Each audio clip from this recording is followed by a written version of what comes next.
నమస్తే welcome to our channel. ప్రస్తుతం మనతో శ్రీ లక్ష్మీ గణపతి హవన ట్రస్ట్ దీక్షిత్ సార్ ఉన్నారు. వారితో మాట్లాడదాం. సార్ నమస్తే అండి. నమస్కారం.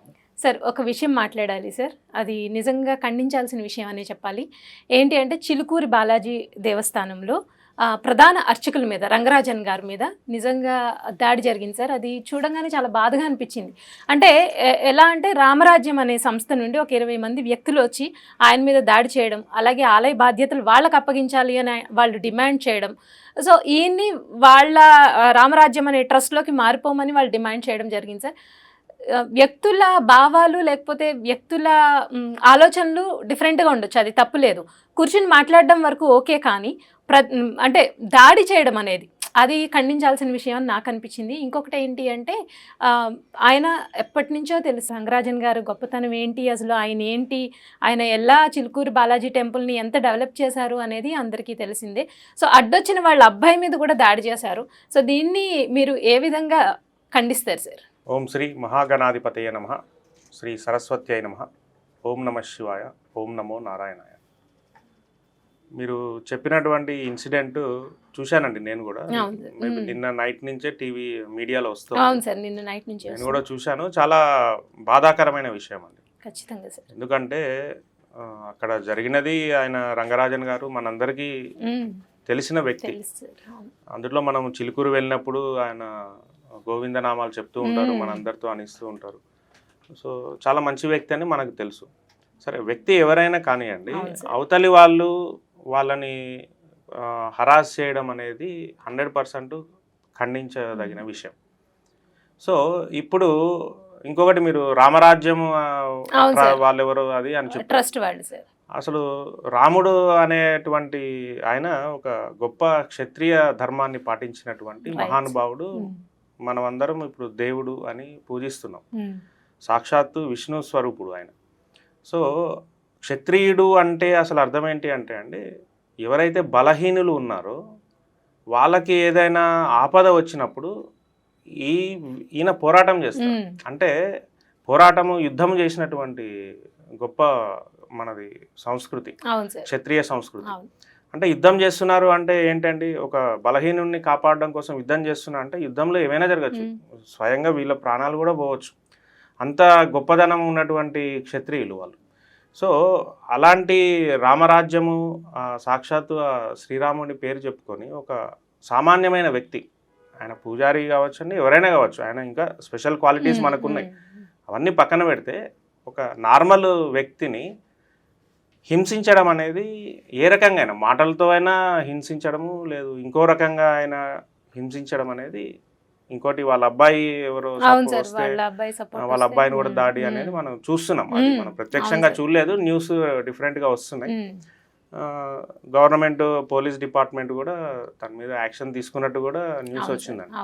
కాబట్టి ఎవరైనా సరే వాళ్ళ వ్యూస్ మనం తీసుకెళ్ళాలి సమాజంలో కన్నప్పుడు డిఫరెంట్ ఉన్నాయి. ఇలా మీ మీడియా ఉంది, మీ దగ్గరికి వచ్చి ఇంటర్వ్యూ ఇవ్వచ్చు, లేదు వాళ్ళే న్యూస్ ఒక యూట్యూబ్ ఛానల్లో చెప్పచ్చు, మీటింగ్లు కండక్ట్ చేయొచ్చు. వాళ్ళ వ్యూ ఏంటి, ఇప్పుడు రామరాజ్యం అన్నప్పుడు రాముడి క్వాలిటీస్తో నువ్వేం చేస్తావో చెప్పాలి, కానీ రాముడికి అగెనెస్ట్ ఉన్న క్వాలిటీస్ తోటి ఒక అంటే ఒక బలహీనమైన వ్యక్తిని, అంటే బలహీనం ఇన్ ద సెన్స్ ఎందుకంటే 20 మంది వీళ్ళు వచ్చారు, ఆయన ఒక్కడే ఉన్నారు కదా, వెళ్ళి భయపెట్టడం కూడా రాంగే. మీరు 20 మంది వెళ్ళి కూర్చొని మేము ఇలా చేద్దాం అనుకుంటున్నాం, మీరు మాతో వస్తారని అడగడం వేరు, భయపెట్టడం అనేది కరెక్ట్ కాదండి. ఇది తప్పకుండా అందరూ ఖండించాలి. కాబట్టి మనకంటూ మన దేశంలో ఒక ధర్మం ఉంది, పర్టికులర్ లాస్ ఉన్నాయి, వాటిని ఎవరు డివియేట్ చేయకూడదు. ఎవరు డివియేట్ చేసినా దాని తగ్గ ఫలితం అనేది ఉంటుంది. కాబట్టి ఇది మనందరం కూడా మూకుమ్మడిగా ఖండించాలి. ఆల్రెడీ ఖండిస్తున్నారు, ఇప్పుడు రంగరాజన్ గారికి సపోర్ట్గా చాలా మంది వస్తున్నారు. కాబట్టి ఇది తప్పకుండా ఖండించాల్సిన విషయం అండి. మీ ఛానల్ ద్వారా కూడా మీరు చక్కగా ఖండిస్తున్నారు. ఎస్, నార్మల్ పీపుల్ ప్రతి ఒక్కరు చిలుకూరు టెంపుల్తో అనుబంధం వాళ్ళందరూ కూడా దీన్ని ముక్తఖండంతో ఖండిస్తున్నారు. ఇది రాంగ్ అండి. అందులో రాముడి పేరు పెట్టుకొని రాముడి ఆదర్శాలకు ఎగనెస్ట్గా వెళ్ళకూడదు. రాముడు ఎవరి మీద యుద్ధం చేశాడండి? అధర్మంగా ఎవరైతే ఉన్నారో వాళ్ళ మీద యుద్ధం చేశారు. అది కూడా డైరెక్ట్ యుద్ధానికి వెళ్ళాడు ఆయన. ఇప్పుడు రావణుడు చేసిన అధర్మం మామూలు కాదు.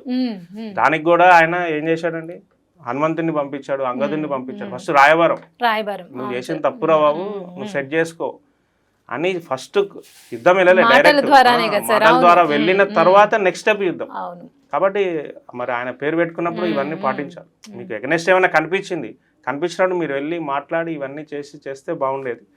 ఏదైనా అందరం కూడా చిలుకూరు బాలాజీ స్వామితో అనుబంధం ఉన్న ప్రతి ఒక్కళ్ళం దీన్ని 100% ఖండించాల్సిందే. ఇందులో ఎలాంటి సందేహం అసలు లేనే లేదు. అయితే ఆల్రెడీ దురదృష్టం ఏంటంటే సార్, ఆల్రెడీ మన మీద అన్యమతస్థుల దాడి ఈ మధ్య చాలా ఎక్కువ పెరిగింది. హిందువుల మీద అన్యమతస్థుల దాడి కానీ, అంటే మాట్లాడడం మన టెంపుల్స్ గురించి, లేదు మొన్న ఎక్కడో విన్నాము ఒక గుడిలో పూజారి ప్రసాదం పెట్టడంలో పొరపాటున వాళ్ళ అంటే క్రిస్టియానిటీకి చెందిన అబ్బాయికి ప్రసాదం పెట్టారని ఆయన మీద దాడి చేశారు. ఇటువంటి సమయంలో అసలే ఇలా ఉన్న ఈ సిచ్యుయేషన్స్ మళ్ళీ మనం అంటే ఇప్పుడు రామరాజ్యం అని పేరు పెట్టుకున్న వాళ్ళు కూడా హిందువులే కదా, మళ్ళీ మనలో మనం కొట్టుకోవడం అనేది అసలు దీన్ని సమర్థించదగ్గ విషయం కాదు అనిపిస్తుంది సార్. దీని మీద మీరు ఏమంటారు? అంతే అండి, తప్పకుండా ఎవరైనా సరే ఎదుటి వ్యక్తిని బాధించడము అనేది 100% రాంగ్. ఇంకొకటి, హిందూ మతం గొప్పదనం తెలుసుకోవాలి, లేదు హిందూ మతాన్ని విమర్శించాలి. మీరు హిందూ మతాన్ని అనుసరిస్తున్నారు, ఓకే గుడ్. లేదు హిందూ మతాన్ని విమర్శిస్తాం అన్న వాళ్ళకు కూడా మన హిందూ మతం లిటరేచర్ ఉందండి, ఫస్ట్ అది చదవండి. హిందూ మతం లిటరేచర్ ఏంది అంటే 4 వేదాలు ఉన్నాయి. యజుర్వేదము, ఋగ్వేదము, అథర్వ, సామవేదం. ఈ 4 వేదాలు కాకుండా మనకి అష్టాదశ పురాణాలు ఉన్నాయి. ఇవి కాకుండా ఇతిహాసాలు ఉన్నాయి, రామాయణము, భారతం, భగవద్గీత. ఇవన్నీ చదవండి. చదివి అందులో ఏం చెప్తున్నారు మీరు అర్థం చేసుకోండి. అర్థం చేసుకున్న తర్వాత హిందూ మతాన్ని విమర్శించండి. అంతే కదా. ఇప్పుడు మీరు హిందూ మతం గొప్పది ఆచరిస్తున్నారు, వాళ్ళు కూడా తెలుసుకోవాలి. తెలుసుకుంటే ఇంకా ఆనందం వస్తుంది. మనం ఎందుకు హిందూ మతాన్ని పాటిస్తున్నాం అంటే ఒక బ్రహ్మాండమైనటువంటి నాలెడ్జి ఇచ్చేటువంటి మతం అండి మనది. ఎందుకంటే వేదాలు అనేవి సాక్షాత్తు పరమాత్మ మనకి ఇచ్చినటువంటివి అంటాం. ఎందుకంటే వేదాలు ఎవరు చేతితో రాసింది కాదు. ఇప్పుడు భారతం ఎవరు రాశారు అంటే వ్యాస మహర్షి అని చెప్తాం, రామాయణం వాల్మీకి అని చెప్తాం. అవి కూడా గ్రంథాలు. అవి మనకి అప్పటి ఉన్న పరిస్థితులు ప్లస్ ఆ కాలంలో ఉండేటువంటి యోగులు, మహాపురుషులు, వాళ్ళు సాక్షాత్తు దైవాంశ సంభూతులని వాళ్ళు మనకు తెలియపరిచారు. ఇప్పుడు వాళ్ళని మనం దైవాలుగా పూజిస్తున్నాం. అలాంటిది వేదాలు అనేది ఎవరు రాశారు అనేది ఎవరికి తెలియదు. ఎందుకంటే రాముడి కాలం నుంచే వేదాలు ఉన్నాయి.